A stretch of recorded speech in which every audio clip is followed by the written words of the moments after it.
அனைவருக்கும் வணக்கம்.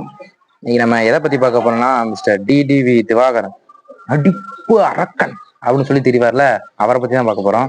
உங்களுக்கு ரீசெண்டா நடக்கிற கேஸை பத்தி தெரிஞ்சிருக்கும். விஜய் டிவில உள்ள மாக்கா பண்ணை உங்க மேல எல்லாம் கேஸ் போட்டிருக்காரு அடிச்சதா சொல்லி.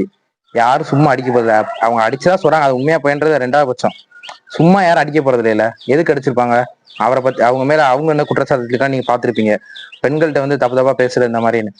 அது வந்து நம்ம கையில இப்போ ப்ரூஃப் ஆலாட்டியும் நீங்க பிக் பாஸ் பார்த்த எல்லாருக்குமே தெரியும். அதுல லேடிஸ்ட போய் அவர் எப்படி பேசுவாருன்னு, ரொம்ப வலிவாரு, இதா பேசுவாப்புல.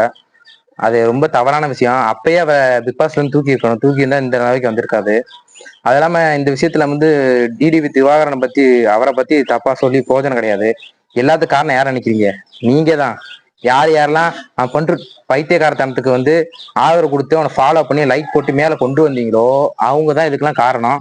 உங்களாலதான் இப்படி ஒருத்தன் வளர்ந்துருக்கான். எத்தனை பேர் திறமையான மக்கள் இருக்காங்க, அவங்களுக்குலாம் இது பண்றது கிடையாது. டெலிவிஷன் சைடும் நம்ம தப்பு சொல்ல முடியாது. காரணம் என்னன்னா, அவங்க வந்து மக்களுக்கு என்ன விஷயம் பிடிக்குதோ அதைத்தான் விரும்புவாங்க, அதைத்தான் எடுத்துட்டு வருவாங்க. அப்பதான் நம்ம டிஆர்பி ஏறும்னு. முன்னாடி எல்லாம் திறமைகளை மட்டும் தான் மக்கள் பார்த்துக்கிட்டு இருந்தாங்க. அதனால திறமையான ஆளுங்களுக்கு வாய்ப்பு கிடைச்சிச்சு.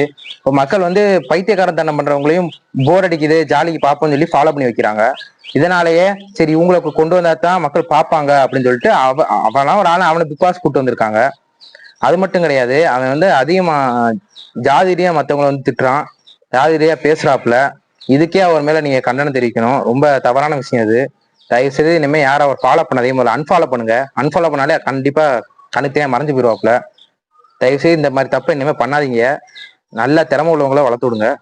எஸ், மக்கள் இன்னொரு தப்பு பண்ணியிருக்கீங்க, அது என்னன்றதை நான் அடுத்த வீடியோவில் சொல்றேன். நாளை கழிச்சு வரும் பாருங்க. தேங்க்யூ, நன்றி.